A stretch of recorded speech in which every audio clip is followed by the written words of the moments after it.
ডান দিক গেলে পিছন আর বাম দিক থেকে আমার রাসূলের গায়ে পাথর পড়ে, বাম দিকে গেলে ডান আর পিছন থেকে পড়ে, পিছনে গেলে ডান বাম দিক থেকে পড়ে।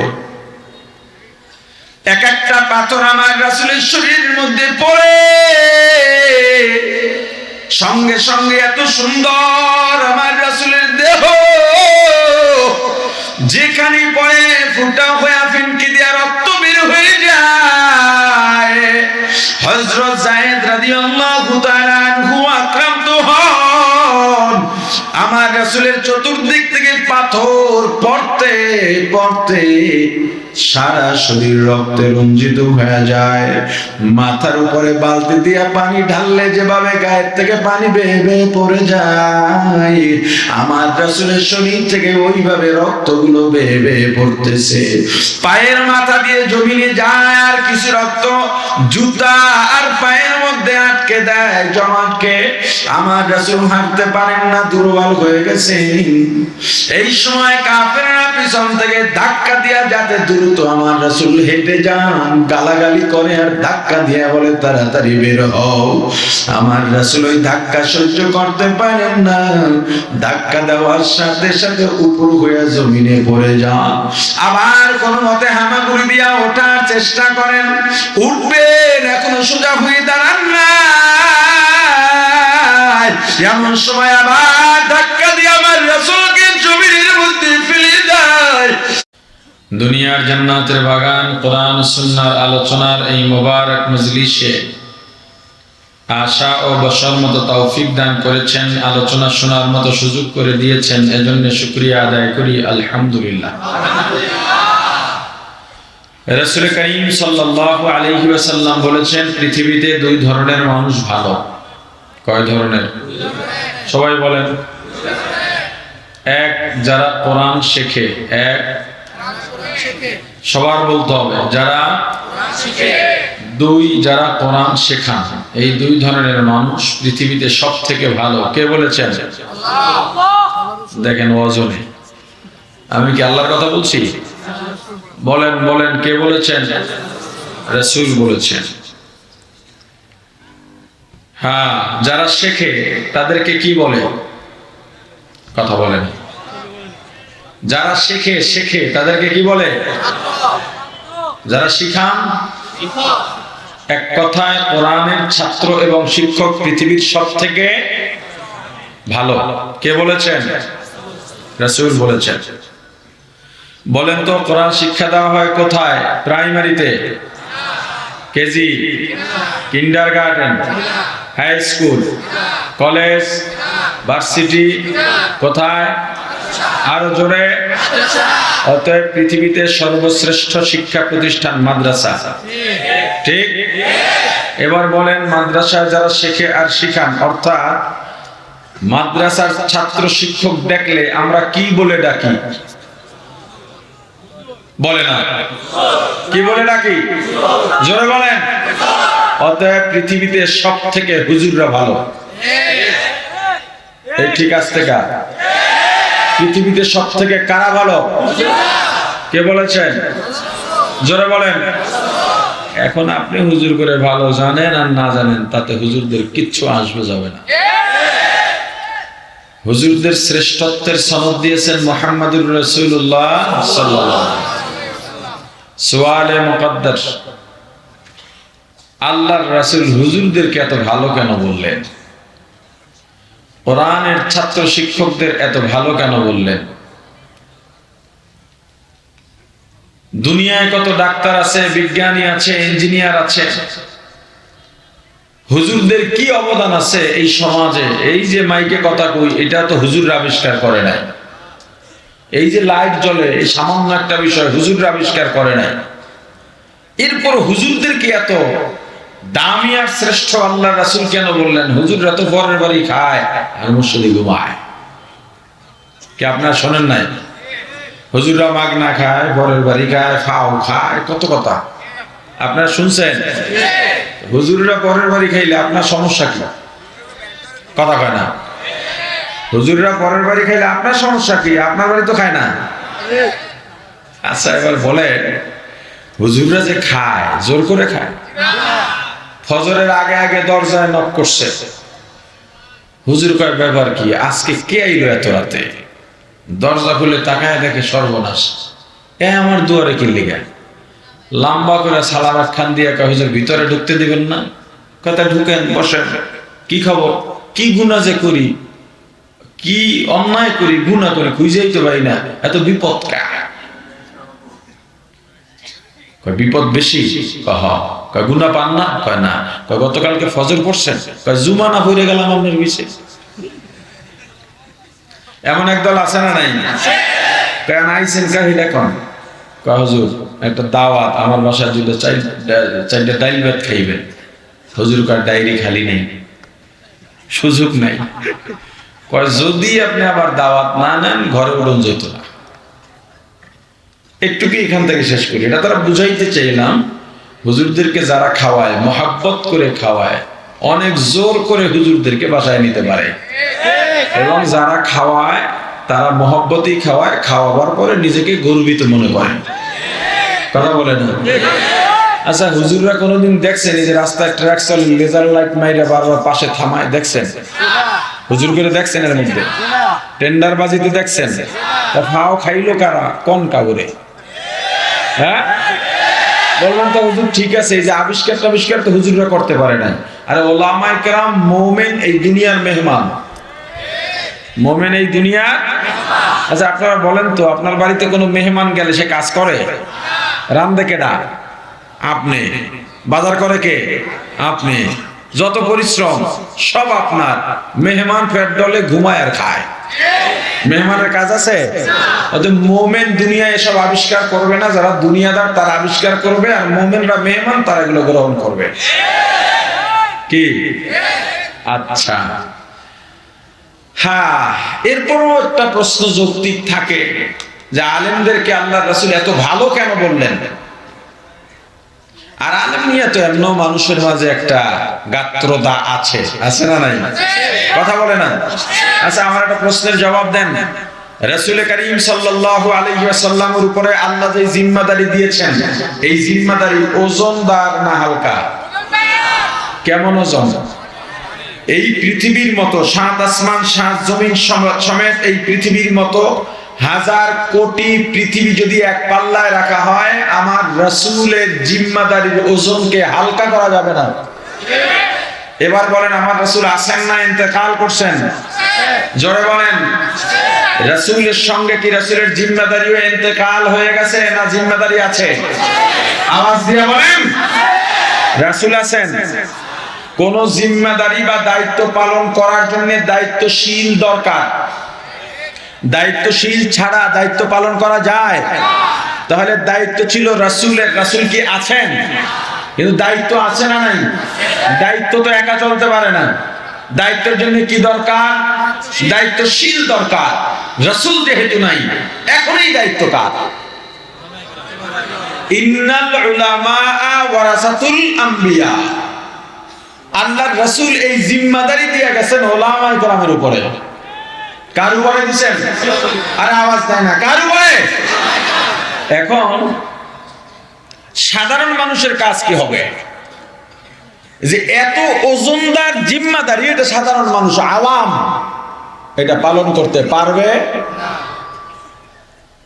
এজন্য আলেমদের উপরেই দায়িত্ব দিয়েছেন। আওয়ামকে কি বলা হলো? তুমি আলেমের কাছে মুখাপেক্ষী, ঠেকা। যে যার কাছে ঠেকা থাকে তার সামনে মাথা উঁচু করতে পারে না। কথা বোঝে না? আচ্ছা বলেন, গোলাম আর মুনিব কে কার কাছে ঠেকা? গোলামের কাছে মুনিব না মুনিবের কাছে গোলাম? ঠিক তো? ছাত্র আর শিক্ষক কে কার মুখাপেক্ষী? ছাত্রের কাছে শিক্ষক না শিক্ষকের কাছে ছাত্র? বাবা সন্তান কে কার কাছে ঠেকা? বাবার কাছে সন্তান না সন্তানের কাছে বাবা? জোরে বলেন না। যার কাছে যে ঠেকা থাকে তার সামনে মাথা উঁচু করা যায় না। আল্লাহ আর বান্দা, মাবুদ আর আবেদ, এই আল্লাহর কাছে বান্দা ঠেকা না বান্দার কাছে আল্লাহ ঠেকা? অতএব বান্দা তুমি কখনো মাথা উঁচু করবে না, অহংকার দেখাবে না। সন্তান তুমি বাবার কাছে ঠেকা, অতএব বাবার সামনে উঁচু স্বরে কথা বলবে না। ছাত্র তুমি শিক্ষকের কাছে ঠেকা, কারণ শিক্ষক না হলে তুমি মানুষ হতে পারবে না। অতএব তার সামনে বিনয় অবস্থায় থাকো। গোলাম তুমি মুনিবের কাছে কখনোই মাথা উঁচু করবে না, কারণ তুমি গোলাম, মুনিব তোমার ছায়া। ঠিক তদ্রুপ ভাবে আলেম আর আওয়াম, আওয়াম বুঝেন তো, কথা কয় না, আলেম আর আওয়াম কে কার কাছে ঠেকা? আলেম আওয়ামের কাছে না আওয়াম আওয়াম আলেমের কাছে? অতএব আওয়াম তুমি আলেমের সামনে মাথা উঁচু করে কথা বলবে না।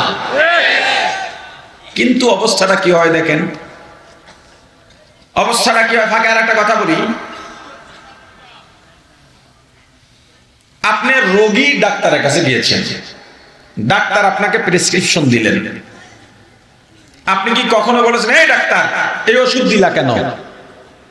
বলছেন? বরং টাকা দিয়ে তারপরে প্রেসক্রিপশন আনছেন। আপনি কি করলেন? প্রেসক্রিপশন নিয়ে ফার্মেসিতে চলে গেলেন। এ ডাক্তার ভাই ফার্মেসিওয়ালা দেখো তো কোন দিনের ওষুধ। ওষুধ দিল, দেখলেন এই যে 7 দিন 21 দিন 1 মাস, ফুল কোর্স দাও, ফুল কোর্স দিয়ে দিলেন। আপনি কি ফার্মেসিওয়ালাকে বলছেন এ ভাই তুমি এই ওষুধ দিলা কেন? কথার জবাব দেন। আরে আজব ব্যাপার, ক্লান্ত হয়ে গেছে। 1 মাস ওষুধ খাইছেন, ভালো হন নাই, এরকম রেকর্ড আছে না? এই যে ভালো হইলেন না, এরপর ডাক্তারকে মারতে গেছেন, ফার্মেসিওয়ালাকে মারতে গেছেন, কি করলেন? আরেক ডাক্তারের কাছে গেছেন। কেন? আপনি রোগী, আপনার রোগ ভালো হওয়া দরকার। আপনি বিল্ডিং বানাবেন, ইঞ্জিনিয়ারের দ্বারস্থ হলেন, ইঞ্জিনিয়ার ডিজিটাল সার্ভে প্রথম মাপ দিল, এরপরে সয়েল টেস্ট করলো, আপনার জন্য একটা ডিজাইন দাঁড় করালো, লেআউট আপনার হাতে, রাজমিস্ত্রি ডাকলেন, বললেন ইঞ্জিনিয়ারের যে ডিজাইন এই অনুযায়ী কাজ করবা, এর ব্যতিক্রম হতে পারবে না। যদি কোনো মতে রাজমিস্ত্রি বলে রড 2টা দরকার নাই, 2টা কমায় দিই, তখন আপনি বলেন তোর মতো মিস্ত্রি দরকার নাই। ইঞ্জিনিয়ার যেমনি বলছেন বাইরে যেতে পারবে না। কথা বলেন না। আপনি ডাক্তারের বিরুদ্ধে বললেন না, ইঞ্জিনিয়ারের বিরুদ্ধে বললেন না, কারণ কি? কারণ আপনি ডাক্তার না, আপনি ইঞ্জিনিয়ার না। ডাক্তার না বলে ডাক্তারের বিরোধিতা করেন নাই, ভুল ধরেন নাই। ইঞ্জিনিয়ার না বলে ইঞ্জিনিয়ারের ভুল ধরেন নাই। কিন্তু আশ্চর্য ব্যাপার হলো আপনি কোরআন জানেন না, হাদিস জানেন না, কিরাত জানেন না, আপনি তেলাওয়াত জানেন না, মাসআলা জানেন না, বিধান জানেন না, শরিয়া জানেন না, কিন্তু আপনি আলেমের বিরুদ্ধে কথা বলেন। ব্যাপারটা কি? কথা কয় না। ব্যাপারটা কি? তুমি রুহের রোগী, আলেম তোমার ডাক্তার, তোমাকে যেই প্রেসক্রিপশন দেবে ওইটাই তুমি খাবা বিনা বাক্যে। যদি দেখো ভালো হও না, আরেক আলেমের কাছে যাও, তবু আলেমের বিরুদ্ধে বলা যাবে না। দ্বিতীয় পাঠ, ডাক্তারের কাছে আপনি প্রেসক্রিপশন আনছেন, আপনি ডাক্তার না, তবুও যদি ভুল ধরেন, কথার কথা না প্যারাসিটামলের ডাক্তার তো সবাই, তো আপনি বললেন যে এ ডাক্তার ওষুধ কেন দিলেন, কাটেন, কথার কথা। এতে আপনি ওষুধ উল্টা পাল্টা খাইয়ে শরীর একটু খারাপ হতে পারে, কিন্তু গুনাহ হবে না। ইঞ্জিনিয়ার আপনাকে ডিজাইন দিয়েছে এই পিলারে 10টা রড লাগবে, 400 300 এত এত 500 মিলায়া লাগবে। আপনি ইঞ্জিনিয়ারের ভুল ধরলেন, আপনি 2টা রড কেটে ফেললেন, না 2টা লাগবে না আমি 8টা রড দেব। এতে আপনার ঘরের পিলার একটু দুর্বল হতে পারে, কিন্তু আপনার গুনাহ হবে না। কথা বলে না। কি হবে না? কিন্তু আপনি আলেমের ভুল ধরলে গুনাহ হবে। কথা বলে না। কি হবে? গুনাহ হবে। তা আলেমের মর্যাদা কতটুকু, এটা কোনো সীমা নাই। এবার আসেন, রাসূলের জিম্মাদারি পালন করে কোন আলেম? একটা হলো আলেম আর একটা হলো ওয়ারাসাতুল আম্বিয়া। একটা কি আর একটা কি? এই দুইটার মধ্যে আসমান জমিন ব্যবধান। আলেম যে কেউ হতে পারে, আপনি কিতাব পড়বেন আলেম হয়ে যাবেন। ওয়ারাসাতুল আম্বিয়া কাকে বলে? যে রাসূলের জিম্মাদারি পালন করে। রাসূল যা যা দায়িত্ব পালন করেছেন সব দায়িত্ব পালন করবে। নিজেকে নিয়ে শুধু নয়, আমাদের সমাজে বহু ইমাম আছে 40 বছর ইমামতি করে আর গর্ব করে বলে আমি সবার প্রিয় পাত্র, 40 বছর ইমামতি করা যায়, কিন্তু প্রিয় পাত্র হওয়া যায় না। যে প্রিয় পাত্র ও আলেম হয়েছে, ওয়ারাসাতুল আম্বিয়া হতে পারে না। কারণ রাসূলের দায়িত্ব পালন করলে ওই এলাকার সব মানুষ তার পক্ষে থাকতে পারে। সব আলেম কি রাষ্ট্র নিয়ে ভাবে? সব পীর কি রাষ্ট্র নিয়ে ভাবে? সব ওয়াইজরা কি রাষ্ট্র নিয়ে ভাবনামূলক কথা বলে? এখন একজনে বললে বাকিরা কয় মিয়া আমরা কিছু বুঝি না, আপনি এত গেলেন। হ্যাঁ, তোমরা আসলেই বুঝো না, কারণ জিম্মাদারি সবাই পালন করে না। যে ওয়ারাসাতুল আম্বিয়া, তার চিন্তা শুধু নিজেকে নয়, তার পাড়া প্রতিবেশীকে নিয়ে চিন্তা, তার সমাজ নিয়ে চিন্তা, অর্থনীতি নিয়ে চিন্তা, রাজনীতি নিয়ে চিন্তা, রাষ্ট্র নিয়ে চিন্তা, উম্মাহ নিয়ে চিন্তা। এবার দেখেন, আপনি আলেম না, তবু আলেমের বিরুদ্ধে বলেন, এরপর আলেম আপনাকে কিছু বলে না। আপনি বলেন কেন? হুজুর কিছু বলে না কেন? রাসূলের জিম্মাদারি পালন করে এই জন্যে। আলেম আপনাকে কিছু বলে না, আপনি আপনার দলের বিরুদ্ধে বললে আর এক দল আপনারা মারতে যায়। কথা কয় না? এই ফ্যাসিস্টের সময় নিজেরা নিজেদের হাতে শত শত মারা গেছে, আর এই 5 তারিখের পর থেকে পর্যন্ত বিএনপির হাতে 200-র উপরে মারা গেছে।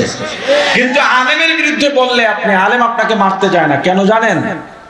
উম্মার প্রতি, আপনার প্রতি আলেমদের কলিজা ভরা দয়া আর মায়া আর ভালোবাসা। এই ভালোবাসা কোথায় পেলেন তারা? আমার রাসূল ছিলেন মায়ার নবী, দয়ার নবী। যারা রাসূলের জিম্মাদারি পালন করে ওই দয়ার ভাগও তারা পাইছে। দেখেন আমার রাসূল কতটা দয়াবান। আমার রাসূল যখন তায়েফে গেলেন, কি কষ্ট! ইতিহাসের শ্রেষ্ঠ নির্যাতন ছিল সেটা। এত নির্যাতন কোন মানুষকে কোন মানুষ এই পৃথিবীতে করেনি। এত রক্ত কোন মানুষের আর কোনদিন ঝরেনি। এত নির্দয় আচরণ এর শিকার আর কোনদিন কোন মানুষ হয় নাই। আমার রাসূল তায়েফে গেলেন, চিন্তা করে গেছেন তায়েফের সঙ্গে আমার রাসূলের 2টা সম্পর্ক। একটা হলো দুধ মায়ের সম্পর্ক, আর একটা হলো শ্বশুর বাড়ির সম্পর্ক। তা রাসূল চিন্তা করলেন, আমি যদি তায়েফে গিয়ে দাওয়াত দিই তাহলে হয়তো এই সূত্রে কেউ কেউ আমার কথা মানতে পারে। আচ্ছা, এবার আমাকে বলেন, রাসূলের তায়েফ যাওয়ার কি প্রয়োজন ছিল? মক্কা থেকে তায়েফ 70 থেকে 80 কিলো দূরত্ব, এবং পুরো জায়গাটা মক্কা থেকে উঁচা, 6000 ফিট উঁচা। মক্কা থেকে তায়েফ 6000 ফিট উঁচা। নরমাল গাড়ি গেলে মাঝে মাঝে হিট হয়ে যায়, গরম হয়ে যায়। ফোরওয়াল গাড়ি সহজে যাইতে পারে, এসি গাড়ি এই মাঝে মাঝে এসি বন্ধ করে দেয়। আল্লাহ রাসূলের কি দরকার ছিল? রাসূলের তো সামনের পেছনের সব গুনাহ মাফ। ওই যে জিম্মাদারি। আপনি যে বলেন হুজুর আপনার দরকার কি, এটার উত্তর রাসূল তায়েফে গেছেন, তার দরকার কি? এখন তো রাস্তা আছে, তখন তো রাস্তা ছিল না। অনেক কষ্ট করে একজন ব্যক্তি সাথে নিয়ে গেছেন, হযরত যায়েদ রাদিয়াল্লাহু তাআলা। আল্লাহ রাসূলের আযাব কিন্তু গোলাম। 3 দিন মতান্তরে 10 দিন আমার রাসূল কিছু বলেন নাই, কোনো দাওয়াত দেন নাই। হায়, 3 দিন পরে আমার রাসূল বের হয়ে তায়েফবাসীকে ডাকলেন যে আমি রিসালাতের দায়িত্ব পেয়েছি, তোমাদেরকে মুক্তির পথে ডাকতেছি, তোমরা গুনাহে লিপ্ত হইও না। তায়েফের প্রান্তরে নবীজি যেদিন দিনের দাওয়াত দিতে যান, সেদিন নবীজি আমার কত আঘাত সহিলেন। এতিমে নবীজি সেদিন কত আঘাত সহিলেন, হয়ে অসহায়। তায়েফের প্রান্তরে নবীজি যেদিন দিনের দাওয়াত দিতে যান, যায়েদকে সাথে নিলেন, 3টে দিন দাওয়াত দিলেন। একটা কাফের দিন করলো না কবুল। জায়েদকে সাথে নিলেন, 3টে দিন দাওয়াত দিলেন, একটা কাফের দিন করলো না কবুল। বরং পাগল বলিয়া দিল তাড়াইয়া, পাগল বলিয়া দিল তাড়াইয়া, চিনল না ওই দুর্ভাগার দল আল্লাহরই রাসূল। চিনল না ওই দুর্ভাগার দল আল্লাহরই রাসূল। সেদিন নিরাশ হয়ে নবীজি আসতেছিলেন ফিরিয়া, হয়ে অসহায়। তায়েফের প্রান্তরে নবীজি যেদিন দিনের দাওয়াত দিতে যান, চতুর্দিক থেকে কাফেররা দুষ্ট ছেলেদের লেলিয়ে দিল, এই যে আমাদের শত্রু পাগল, তাকে চতুর্দিক থেকে পাথর মেরে মেরে তায়েফের বাইরে বের করে দাও। আমার রাসূলের সঙ্গে শুধু হযরত যায়েদ রাদিয়াল্লাহু তাআলা আনহু লিডারদের হুকুম পেয়ে যুবক জওয়ান ছোট ছোট বাচ্চারা পর্যন্ত আমার রাসূলের দিকে পাথর নিক্ষেপ করে।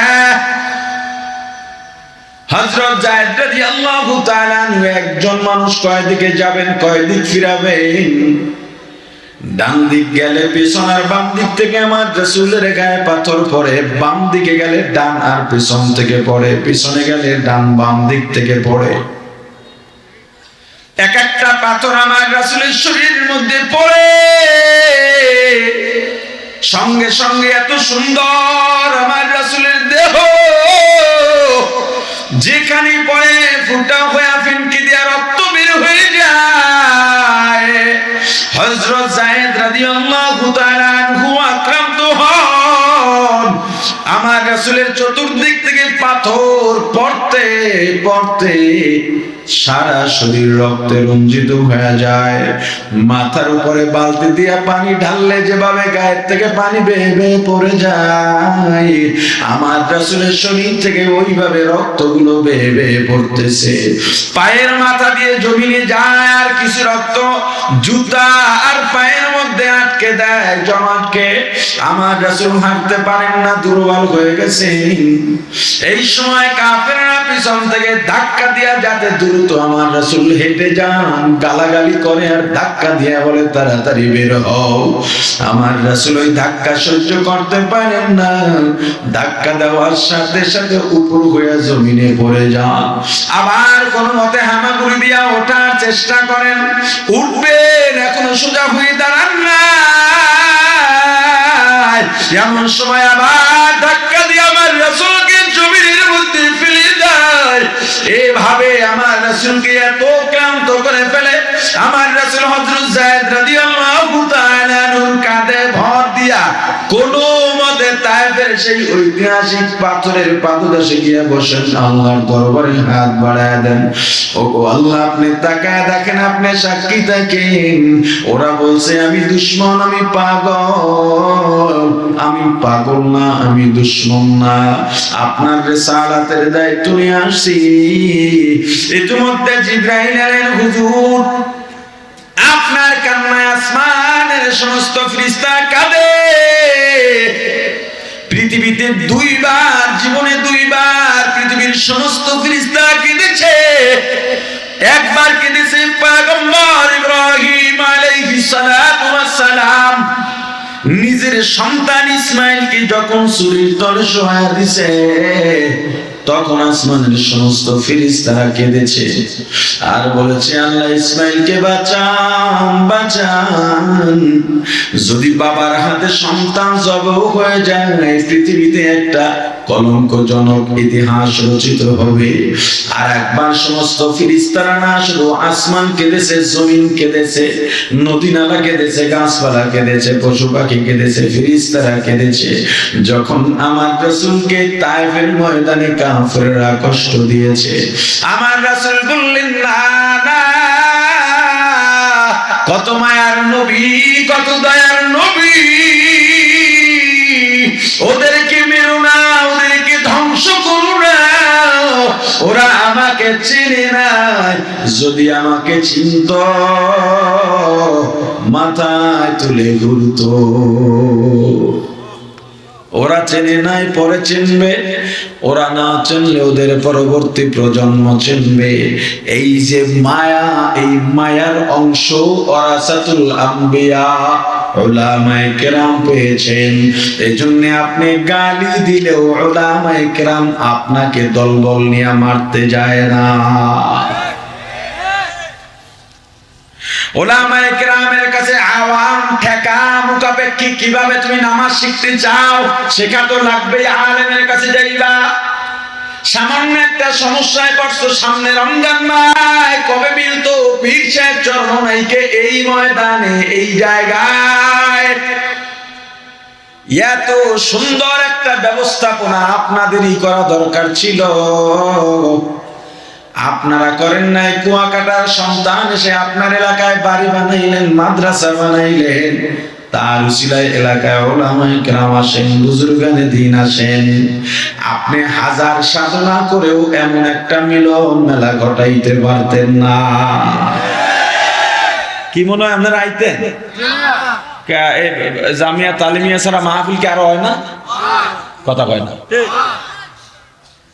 যেই আলেম সবার শেষে বয়ান করেন এবং যে আলেম উপলক্ষ করে ৫-১০ লাখ বাজেট করে মাহফিলের আয়োজন করে সারা দেশে, সেই আলেমরা এখানে এসে জুমার পরে একটুখানি সুযোগ পায়, আরে কথা পায় না। এটা একটা উসিলায় হয়েছে কি হয় না? তাহলে এখন এই এলাকাবাসীর কি করা উচিত বলেন? এখানে উনি জমি রেখেছেন মাদ্রাসার জন্য, এই জমির টাকার জন্য তো ওনার মাহফিলে মাহফিলে ঘোরা লাগে না, সারা দেশে ঘোরে। আর এই ফিকির কেমনে জমির টাকাটা মিলানো যায়। কেন এলাকাবাসী এত বিশাল বিশাল বিল্ডিং করলেন, আপনি দিয়ে দিতেন। 10 জন মিলে না হুজুর আপনি আমাদের এলাকায় আসছেন, কোটি কোটি রহমতের ফেরেশতা এখানে নাজিল হয় নিয়মিত। সন্দেহ আছে নাই? সন্দেহ করলে বেটা ইমানই থাকবে না যে হুজুর আপনার এভাবে দৌড়ানোর দরকার নেই, আল্লাহ আমাদেরকে অনেক দিছে, আমরা এটার ব্যবস্থা করে দিই। কি পারতো না? হায়, এই এলাকাবাসীর দায়িত্ব, এই মাদ্রাসার যেখানে যা দরকার, বিরক্ত তো হতেই পারবে না। যদি মাদ্রাসার কারণে ছাত্রদের দেখে কেউ তিরস্কার করে, বিরক্ত হয়, ওস্তাদদের দেখে সমালোচনা করে, জাহান্নামে যাইতে বেশি আর কিছু লাগবে না, এটাই যথেষ্ট। প্রাণের ভাই আমার, কোরআন যারা শেখে আর শিখান তাদের এত দাম কেন? দামের কথা বলেছেন মুহাম্মদুর রাসূলুল্লাহ সাল্লাল্লাহু আলাইহি ওয়াসাল্লাম, আর এর পক্ষে জবাব দিয়েছেন আমার আল্লাহ। কে দিয়েছেন? আল্লাহ। আসতে কয় আল্লাহ। আল্লাহ শুধু একটা জবাব না, অনেকগুলো জবাব দিয়েছেন। আমি মাত্র একটা জবাব দেব, এর মধ্যে হয়তো মামুন সাহেব হুজুর চলে আসবেন। অনেকগুলো জবাবের এক জবাব, যারা কোরআন শেখে না তারা মানুষই হতে পারে না। যদি মানুষ হতে চাও কোরআন শেখা লাগবে। এখন আপনি বলবেন হুজুর কি কইতে চান? আমি তো কোরআন পারি না, কিন্তু মাদ্রাসায় গেলে তো হুজুররা খাড়াইয়া যায়, চেয়ার ছাইরা দেয়, মসজিদে গেলে খতিব সাহেব কয়ে ভাগ করেন, জায়গা দেন। তা আমরা যদি মানুষ না হইতে পারি আমরা কি? তা আপনি কি সেটা তো আমার বলার ক্ষমতা নাই, আল্লাহ বলে দিয়েছেন। কথা বলে না? পরিচয় কে দিয়েছেন? দেখেন আল্লাহ কি বলেন,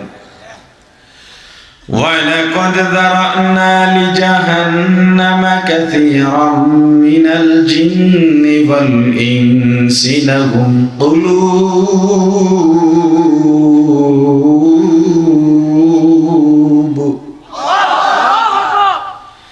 لهم قلوب لا يفقهون بها ولهم أعين لا يبصرون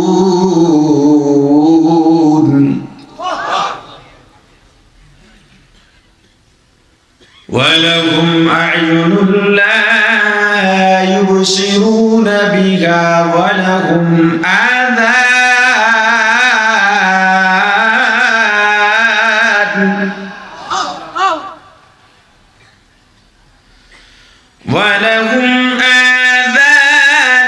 لا يسمعون بها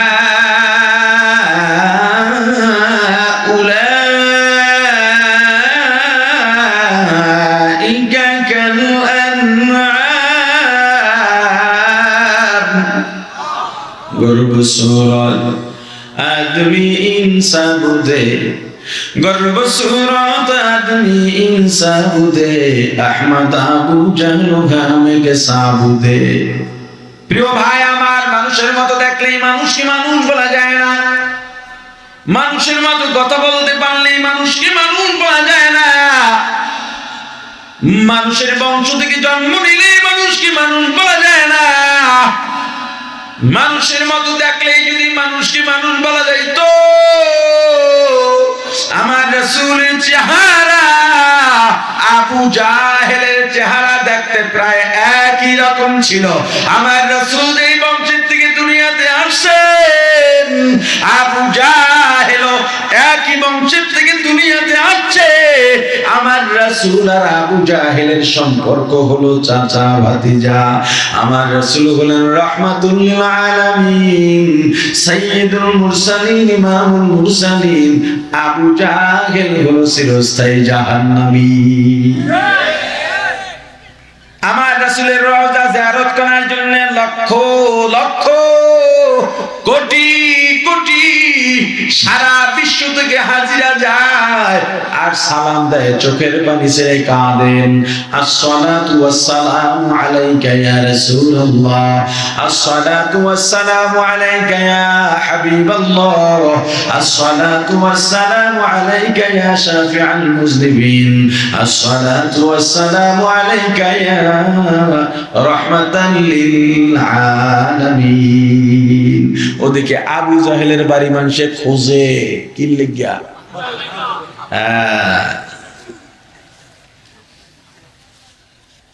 কোরআন যারা শেখে না তারা মানুষই হতে পারে না। তাদের পরিচয় কি? কোরআন শিখে মানুষ মানুষ হয় সেটা পরে বলি, তার আগে বলি তারা কি আল্লাহ পরিচয় দিয়া বলেন ওয়ালাকাদ যারানা লিজাহান্নামা কাসীরা। আল্লাহ বলেন আমি আল্লাহ অধিকাংশের জন্য জাহান্নাম বানিয়েছি। অধিকাংশ যারা জাহান্নামে যাবে তারা কারা? মিনাল জিন্নি, জিনদের মধ্য থেকে বেশিরভাগ জিন যাবে জাহান্নামে। মিনাল ইনসি, মানুষদের মধ্য থেকে বেশিরভাগ মানুষ যাবে জাহান্নামে। বেশিরভাগ মানুষ যারা জাহান্নামে যাবে তারা কারা? আল্লাহ আয়াতের শেষ দিকে পরিচয় দিয়া বলেন উলাইকা কাল আনআম, ওরা চতুষ্পদ জানোয়ারের মতো।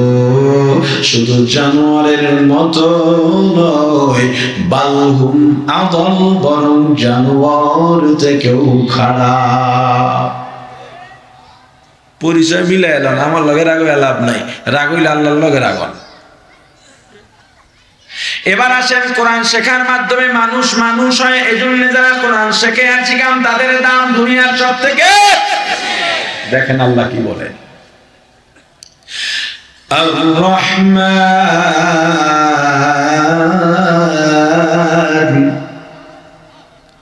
আল্লামাল কুরআন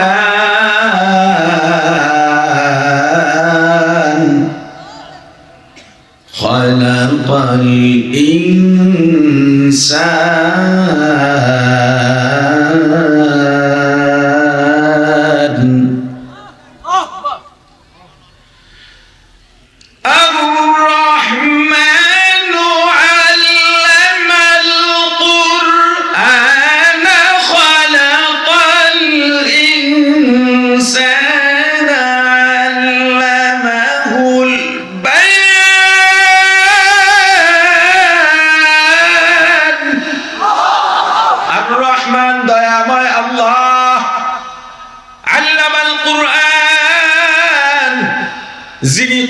শিক্ষা দিয়েছেন খালাকাল ইনসান, যেই আল্লাহ মানুষ সৃষ্টি করেছেন ভালো করে বুঝবেন।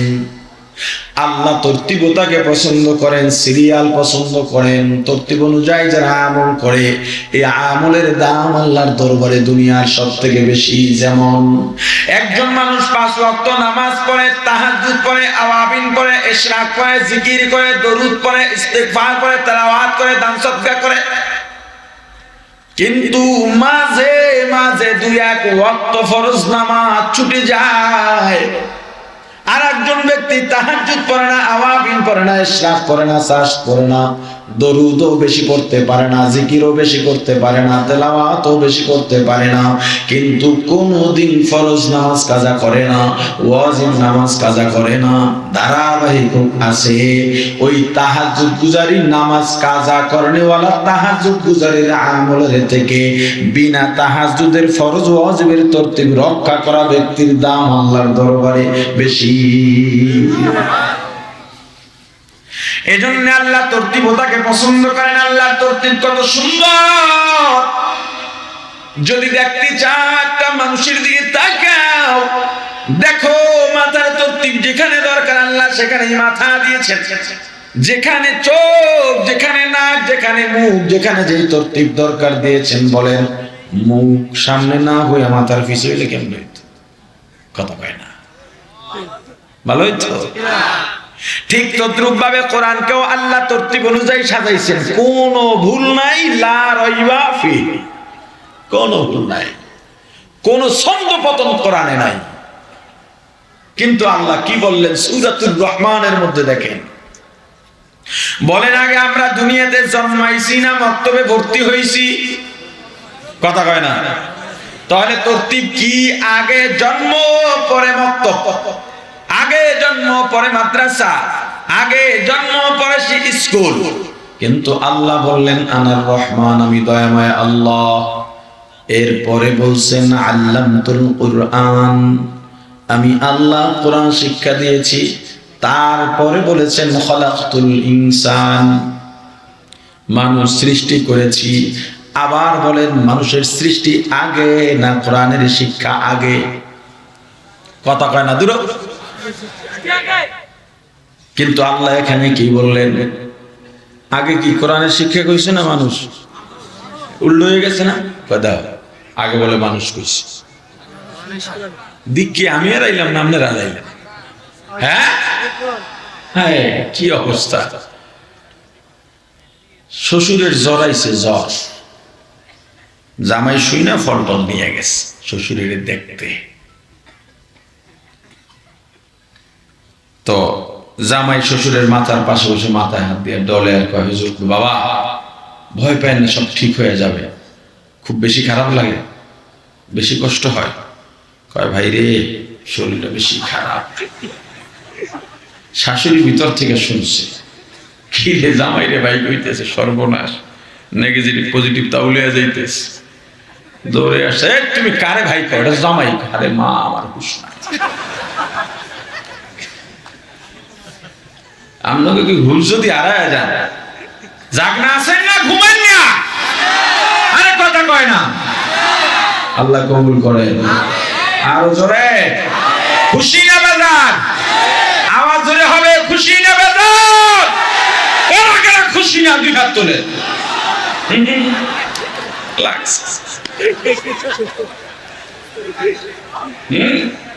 কাকু আমার এখনো লড়াইতেছে। খুশি? আলহামদুলিল্লাহ বলেন। আরো জোরে, আরো জোরে বলেন আলহামদুলিল্লাহ। মাশাআল্লাহ। আমরা আগে দুনিয়ায় জন্মাইছি, পরে মক্তবে ভর্তি হইছি, কিন্তু আল্লাহ কোরআনে আগে বললেন আমি কোরআন শিক্ষা দিয়েছি, তারপরে বলেছেন মানুষ সৃষ্টি করেছি। একটু আউলে গেছে, এত বড় কোরআন একটু তো ভুল টুল হইতেই পারে, পারে না? চিন্তা করলেও ইমান টঙ্গে উঠবে। কোরআন নিয়ে সন্দেহ করা যাবে? মুফাসসিরিন ইকরাম বলেন না না, আল্লাহ যেটা বলেছেন এটাই ঠিক আছে। এখানে ছন্দ পতন হয় নাই, তরতিবের পরিপন্থীও হয় নাই। যদি জানতে চাও, যদি বুঝতে চাও, জানতে হবে দুনিয়ায় মানুষ হলো দুই প্রকার। কয় প্রকার? জোরে বলেন। এক প্রকারের মানুষ জন্মসূত্রের মানুষ, বংশসূত্রের মানুষ। আর এক প্রকার মানুষ গুণ অর্জন করার পরে মানুষ হয়। জন্ম বা বংশসূত্রের মানুষ হওয়ার জন্য আলাদা কোনো গুণ লাগে না। মা বাবার ঔরস থেকে জন্ম নিলেই মানুষ হওয়া যায়, তবে এই মানুষটার দাম আল্লাহর দরবারে নাই। আল্লাহ বলেন, এই জন্ম আর বংশের মানুষগুলোকে যখন কোরআন শিক্ষায় শিক্ষিত হয়, তখন যখন কোরআন শিক্ষার গুণে গুণান্বিত হয়, তখনই আমি আল্লাহর দরবারে কেবল মানুষ হয়। ও ডাক্তার, তুমি ডাক্তারি বিদ্যা অর্জন করেছো, কিন্তু তোমার শিক্ষার মধ্যে যদি কোরআনের শিক্ষা না থাকে, ডাক্তার তুমি ডাক্তার হতে পেরেছো, কিন্তু এখনো মানুষ হতে পারো নাই। হে ইঞ্জিনিয়ার, তুমি ইঞ্জিনিয়ার হয়ে গেছো, এলাকায় গেলে সবাই তোমাকে ফুলের মালা পরায়, মসজিদ মাদ্রাসা স্কুলের সভাপতি বানায়, সম্মান দেয়, কিন্তু তোমার ভেতরে যদি কোরআনের শিক্ষা না থাকে, ইঞ্জিনিয়ার মানুষের কাছে সম্মান হতে পারো, আল্লাহর দরবারে মানুষ হইতে পারো না। রিকশাওয়ালা রিকশা চালায়, হাতে হ্যান্ডেল দেওয়া, পা দিয়া প্যাডেল মারে,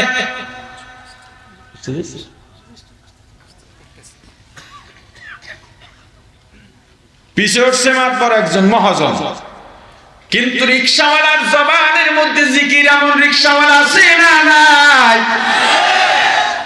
গিয়া থামছে, মহাজন জিগায়, এ মোল্লা, মোল্লা, মুন্সি, মৌলবি, এটা সম্মানজনক শব্দ, কিন্তু আমাদের দেশে এইগুলা সম্মানের জন্য বলে না, তিরস্কার করে বলে। এজন্য আমি বলি, হুজুরদেরকে মোল্লা, মুন্সি, মৌলবি বলা যাবে না। ভাই ডাকো, না হয় হুজুর ডাকো, পছন্দ না হইলে আব্বা ক। তবুও যতদিন মোল্লা, মুন্সি, মৌলবি এই দেশে সম্মানের জায়গায় না বুঝবে, তিরস্কার মুছে সম্মানের স্থানে না বুঝবে, এটা বলে ডাকা যাবে না। ভাড়া দেবে আর জিজ্ঞাসা, এ ছেলে মেয়ে কয়জন? কয় আমার দুইটা ছেলে, দোয়া করবেন। বড় ছেলে তালিমিয়ায় হেফজ শেষ করে শোনায়, ছোট ছেলের 20 পারা হয়ে গেছে, মহাজনের জিব্বা 3 হাত বাইরেছে, মাথায় হাত, করছোটা কি? নিজেও তো রিক্সা চালাইলি, জীবনটা তো শেষ, পোলা দুইটা দিলি মাদ্রাসায়। বেচারার মনে কষ্ট লাগলো, কইলাম কি, চাইলাম কি, আর কইল কি, মনে খুব কষ্ট লাগছে। আস্তে আস্তে করে জিজ্ঞেস করে, মহাজন আপনার ছেলে মেয়ে কয়টা? কয় আমার 5 ছেলে, একটা ডাক্তার, একটা ইঞ্জিনিয়ার, একটা পাইলট, একটা বিজনেসম্যান, আর একটা রাজনীতি করে। কিজনীতি করে? রাজনীতি। কইটা করলে কি হয়? কয় রাইতের ভোটের সিজন, যদি চেয়ারম্যান বানাইতে পারি, এমপির পদ খোলা, যদি এমপি হইতে পারে, চেয়ারম্যানের মন্ত্রীর পদ খোলা। কয় মন্ত্রী হলে কি হবে? উপরে যত যাওয়া যায়, চুরি তত ভালো করা যায়। রিকশাওয়ালা গরিব মানুষ ডাকতে বলে, মহাজন আপনার 5 লিট এস্টাবলিশ, কিন্তু আমি জানতে চাই আপনি মারা যাওয়ার পর আপনার জানাজা পড়াবার মতো যোগ্যতা সম্পন্ন কোন সন্তান আছেনি? এবার মহাজনের মাথা নিচু হয়ে গেছে। বেটা ফকির, যা, তোর ভাড়া লাগবে না। তুই আমার ফকির কইলি কা? আমার রাসূল বলেছেন, যাদের মধ্যে দিন নাই, যারা দিন জানে না, কোরআন জানে না, মুমিন হইতে পারে না, আল্লাহর ভালোবাসা নাই, ওরা দুনিয়ারও গরিব, পরকালেরও গরিব। প্রাণের ভাই আমার, সন্তান তো পশু জন্ম দিতে পারে, মানুষ বানাতে পারে কয়জন? এজন্য এলাকার ভাই ও পর্দারের মা বোনেরা, এত সুন্দর এক মাদ্রাসা তোমার দরজায়, তোমার সন্তানকে দিন শিখাও। যদি তুমি ডাক্তার বানাইতে চাও বানাও, ইঞ্জিনিয়ার বানাইতে চাইলেও বানাও, প্রাথমিক শিক্ষা মাদ্রাসায় দাও। তলাবুল ইলমি ফারিদাতুন আলা কুল্লি মুসলিমের হক আদায় করো। মাদ্রাসার নুরানি বিভাগে যদি তোমার সন্তানকে পাঠাও, 5 বছর পড়বে, 6ষ্ঠ শ্রেণীতে গিয়ে স্কুলে ভর্তি হবে, কোন লস নাই। বরং আমি দায়িত্ব নিয়ে বললাম, আমি চ্যালেঞ্জ করে বললাম, তোমার ছেলে, তোমার মেয়ে এই নুরানি কেরাতুল কোরআন থেকে 5 বছর পড়বে, 6ষ্ঠ বছরে হাই স্কুলে যাবে, তোমার ছেলের লেখা বলা পড়া ইংরেজি অঙ্ক বাংলা যেই ছেলেটা প্রাইমারি কিন্ডারগার্টেন থেকে আসবে ওর থেকে ভালো হবে, কোনো সন্দেহ নাই। ফাঁকে বাড়তি হবে, তোমার ছেলে হবে বিনয়ী ভদ্র, কোরআন জানবে হাদিস জানবে। একদিন বিশেষ ক্যাডারে যদি হয়ে যায়, তুমি মারা যাওয়ার পর তোমার জানাজা পড়াইতে হুজুর ভাড়া করা লাগবে না। আলেম বানাইতে বলি না, সবার আলেম হওয়া জরুরি না। আল্লাহ তাদেরকে আলেম বানাইবেন, রহমত দয়া করবেন, তারা হবে। কিন্তু মুসলমান সবার হওয়া লাগবে কি লাগবে না? মুসলমান হওয়ার জন্য যতটুকু ইলম আছে, এই ফরজ ইলম আছে, জানা দরকার, ফরজ এতটুকু শেখা লাগবে কি লাগবে না? আরো জোরে বলেন। আল্লাহ আমাদেরকে, আমাদের সন্তানদেরকে দিনদার বানায় দেন। আরো জোরে বলেন আমিন। আল্লামা মামুনুল হক সাহেব হাফিজাহুল্লাহ তাআলা চলে এসেছেন। কি এমএলএম পদ্ধতিতে আলহামদুলিল্লাহ কইতেছেন না, এইটা শুরু করছেন, এইটা সবাই এক আওয়াজে সবাই বলেন আরো জোরে আলহামদুলিল্লাহ।